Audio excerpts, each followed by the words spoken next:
नमस्कार। आज हम बात करेंगे पटना के दानापुर के सौरभ की। सौरभ को कई नामी गिरामी कोचिंग संस्थानों ने 100% स्कॉलरशिप देने की घोषणा की, लेकिन 100% स्कॉलरशिप के बाद आवासन, भोजन और पठन पाठन के लिए पास में रुपया नहीं था। सौरभ को +2 और जेईई की तैयारी के लिए एक ऐसे संस्थान की ज़रूरत थी जहां उसे निःशुल्क पठन पाठन के साथ साथ आवासन और भोजन की व्यवस्था उपलब्ध हो। ऐसे में सौरभ कैसे दिल्ली IIT से मैकेनिकल ब्रांच से बीटेक की, बता रहे हैं सौरभ। नमस्कार, मेरा नाम सौरभ कुमार है और मैं मगध सुपरहिट्टी का 2015 बैच का छात्र हूँ। मेरा ग्रेजुएशन IIT दिल्ली से 2019 में पूरा हुआ, जो कि मैंने मैकेनिकल इंजीनियरिंग से कंप्लीट किया। जब मैं 10th पास किया तो मैं डिफरेंट कोचिंग संस्थानों की फॉर्म भरने लगा और वहाँ की टेस्ट देने लगा ताकि मेरा वहाँ एडमिशन हो जाए। लेकिन कई सारे संस्थानों में 100% स्कॉलरशिप प्राप्त करने के बावजूद भी मैं वहाँ एडमिशन नहीं ले सका, क्योंकि वहाँ की फीस फिर भी ज़्यादा थी और जो कि मैं उस समय अफोर्ड नहीं कर सकता था। मैं इसके लिए बहुत लकी फील करता हूँ कि मेरा सिलेक्शन मगध सुपरहिट्टी में हो गया। जब मैं वहाँ गया, मगध सुपरहिट्टी में जब मैं गया तो मैं पाया कि वहाँ का माहौल काफ़ी डिफरेंट है। मुझे शुरू में ये लगा कि वहाँ कोई 2 साल बिना न्यूज़पेपर और बिना टेलीविज़न के कैसे बिता सकता है, लेकिन जब मैं वहाँ रहने लगा तो मेरे साथ वहाँ ठीक उल्टा हुआ। मुझे किताबों से और प्यार हो गया। मैं वहाँ और ज़्यादा पढ़ाई करने लगा और अच्छी रिजल्ट आने लगा। इसका मुझे बहुत ही पॉजिटिव इम्पैक्ट पड़ा। और फिर मैं अगर अभ्यानंद सर के बारे में बोलूँ तो मुझे लगता है कि अभ्यानंद सर इतने बिजी स्केड्यूल होने के बावजूद भी इतने सारे बच्चों के वो प्रेरणा स्रोत बने हुए हैं, एक अच्छे टीचर बने हुए हैं। तो मैं सोचता हूँ कि ये कैसे संभव हो सकता है।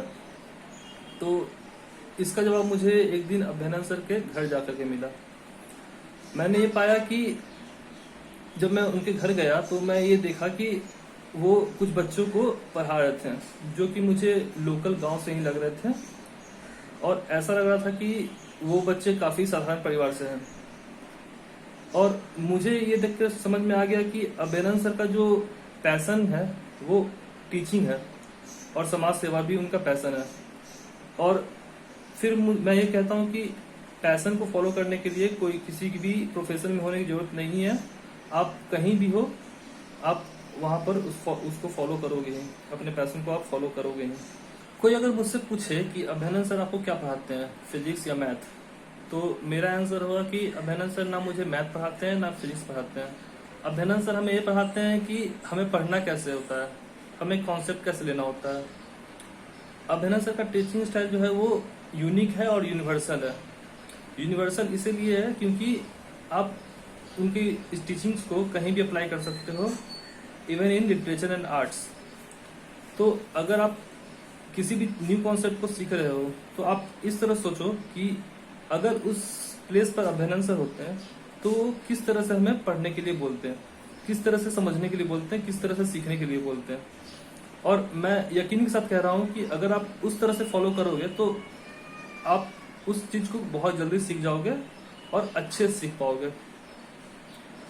मैं अभ्यानंद सर को इसके लिए बहुत थैंक यू बोलना चाहूँगा, क्योंकि अभ्यानंद सर की वजह से ही बहुत सारे बच्चों का जिंदगी सुधरा है और अच्छी स्थिति पहुंची है। आज अभ्यानंद सर ने पूरे समाज को दिखा दिया है कि आप काफी बिजी हो करके भी आप समाज की सेवा कर सकते हो और उनको ऊपर ले जा सकते हो। और मैं इसके साथ में ये भी उम्मीद करता हूं कि मैं भी आगे चलकर अभ्यानंद सर के जैसा ही बनूंगा। धन्यवाद। आग्रह है कि वीडियो को लाइक, शेयर और सब्सक्राइब अवश्य करें। धन्यवाद।